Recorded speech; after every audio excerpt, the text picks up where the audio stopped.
আসসালামু আলাইকুম। কী অবস্থা সবার, কেমন আছেন? আজ ডিসেম্বর 25 তারিখ, ক্রিসমাসের বন্ধের দিন। তো সকাল থেকে বাসায় ছিলাম। তো আমাদের তানসেন ভাই হঠাৎ ফোন করলো। তানসেন ভাই ফোন করে বলতেছে, ভাই আমাদের হাফিজ ভাই তো কুমিল্লা FTT রেসে যাচ্ছে, ট্র্যাক রেসে, ফি রেসে, ট্র্যাক রেসে। সো আমাদের তো ওনাকে একটা বিদায় জানানো দরকার। আমি বললাম অবশ্যই দরকার। কী করতে হবে বলেন? আসেন, বাজিত লিঙ্ক রোডে আসেন, 3:30 বাজে আমরা ওখানে একসাথে সবাই মিলে হাফিজ ভাইয়ের বিদায় জানাবো। এরপরে কিছুক্ষণ আড্ডা ফাড্ডা দিয়ে চলে আসবো। এই ছিল তানসেন ভাইয়ের মেসেজ। তারপর আর কি করা, আমার অন্য একটা প্ল্যান ছিল। আমার প্ল্যান ছিল আজকে চিটাগং থেকে রাঙামাটি হয়ে সিন্দুকছড়ি ঢুকে মহলছড়িতে মারমা পিঠা খেয়ে, মারমাদের একটা পিঠা পাওয়া যায় মহলছড়িতে, ওটা অনেক মজা। মারমাটা পিঠাটা আমার অনেক পছন্দ। তো ওই মারমাদের পিঠাটা খেয়ে খাগড়াছড়ি হয়ে রাতের ভেতরে চিটাগং ব্যাক। মোটামুটি সব কিছু মিলায় ধরেন আপনার 200 কিলো প্লাস একটা রাইড হবে। তো যখন তানসেন ভাই কথাটা বললো, তো পরে আর ওই রাইডটা কন্টিনিউ করি নাই, মানে প্ল্যানটা আর এক্সিকিউশন করি নাই। আরও একটা প্রবলেম ছিল, সেটা হচ্ছে যে আমি একা যেতে ইচ্ছে হতেছিল না, গল্প করার মতন কাউরে চাচ্ছিলাম। ফার্স্ট প্রায়োরিটি ছিল রাসেল ভাই, আর বন্ধু সৌরভ অবশ্যই টপ লিস্টে, কিন্তু সে গতকালই বলছে যে সে আজকে সারাদিন রেস্ট নেবে। তো যার কারণে সৌরভকে আর বলি নেই, সে গেলে তো আর কোনো কথাই নেই। রাসেল ভাই অথবা সৌরভ অথবা তন্ময় যদি দেশে থাকে তাহলে তন্ময় তো ইন্ডিয়া গেছে ট্যুরে। আর তন্ময় থাকলে তন্ময়, অথবা বাপ্পি ভাই অথবা কুতুব ভাই। বাপ্পি ভাই পর্যন্ত ফোন দেওয়া হয় নাই, কারণ হচ্ছে যে এর আগেই সব কিছু কমপ্লিট হয়ে গেছে। মানে কি বলবো, ওই যে তানসেন ভাইয়ের কল চলে আসছে, আর কিছু করা হয় নাই। তো এখন আমি যাচ্ছি বাজি লিঙ্ক রোড গিয়ে হাফিজ ভাইয়ের বিদায় জানাবো।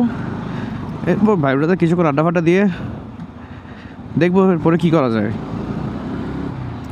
আর আমি আমার এই সই হেলমেটটা, আমার সবচেয়ে দামি হেলমেট যেটা, সই হেলমেটটা নিয়ে একটু প্রবলেম ফেস করতেছি বিগত কিছুদিন ধরে। এটা কমিউনিকেটর ছাড়া কোনো প্রবলেম হয় না, সরি অ্যাকশন ক্যাম ছাড়া। অ্যাকশন ক্যাম লাগানোর পরে মনে হয় ওয়েট ডিস্ট্রিবিউশনটা চেঞ্জ হয়ে যায়, তখন আমাকে খুব কষ্ট দেয়। আমার মাথাটা চারিদিক থেকে এমনভাবে চেপে ধরে এবং এমনভাবে ব্যথা করে যেটা আমি নিতে পারি না। বাট সার্টেন পিরিয়ড পর এটা আবার ঠিক হয়ে যায়। তো এইভাবে যদি চলতে থাকে তাহলে এই হেলমেট থেকে আমি আমার অ্যাকশন ক্যামের সেট আপটা খুলে ফেলতে হবে। আমার এই হেলমেটটা সবচেয়ে দামি হেলমেট, এই হেলমেটটা আমার অনেক ফেভারিট। এটা দিয়ে গাড়ি চালালে অনেক বেশি কনফিডেন্স পাওয়া যায়, মানে একটা এক্সট্রা লেয়ার অফ প্রোটেকশন। আর ধরে নেন যে আপনার ভালো একটা সার্টিফাইড হেলমেট, $650 একটা হেলমেট, বুঝতেই পারতেছেন, মেড ইন জাপান। তো এটা হচ্ছে যে এটাকে বলা হয় ওয়ার্ল্ডের 1 থেকে 2-3 ভেতরে, 1-2-3 বা এর ভেতরে এটা ওঠানামা করে। ওয়ার্ল্ডের বেস্ট ট্যুরিং হেলমেট বলা হয় এটাকে। আপনি গুগল করবেন যে ওয়ার্ল্ডের বেস্ট ট্যুরিং হেলমেট মডেল কোনটা, অ্যাডভেঞ্চার ট্যুরিং হোক বা ট্যুরিং হোক। তো আমি চালাই হচ্ছে হোন্ডা CB150X।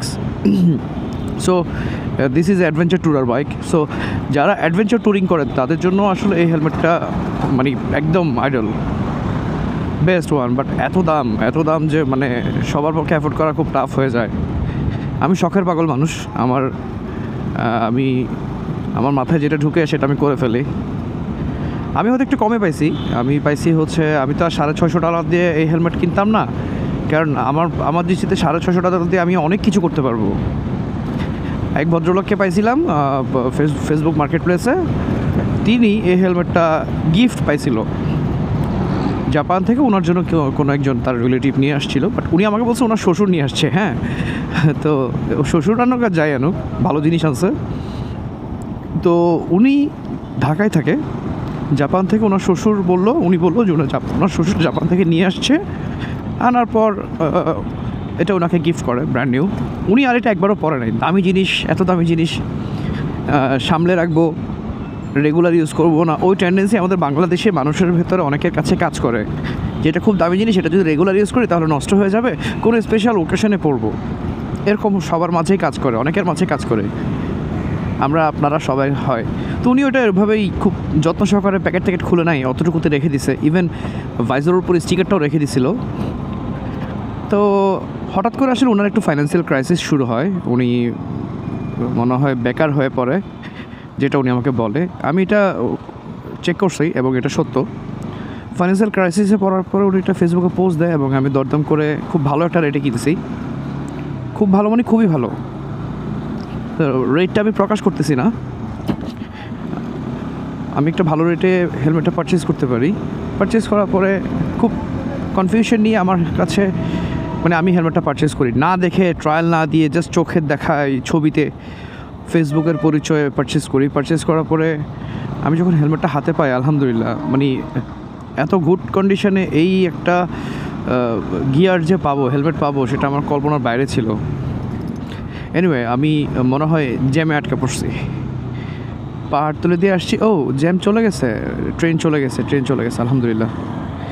আমি এটা নিয়ে ভয় পাচ্ছিলাম, এই রাস্তায় যেহেতু ঢুকেই গেছে, এখানে ট্রেনের একটা মানে প্যারা থাকে, সিগন্যাল পড়ে যায়, সিগন্যাল পড়ার পর অনেক গাড়ি ঘোড়ার একটা ক্যাচার লেগে যায়। যাই হোক, আজকে পড়ে নাই, আলহামদুলিল্লাহ। তো বলেন আপনাদের সবার কী অবস্থা?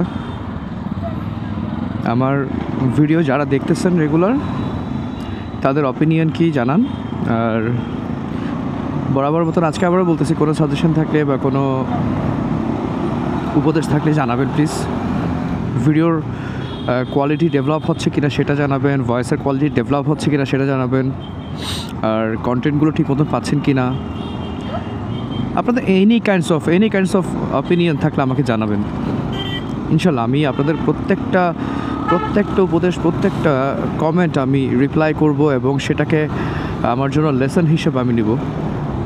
কারণ মানুষের শেখার কোনো শেষ নাই, মানুষ জন্ম থেকে মৃত্যু পর্যন্ত শিখতেই থাকে।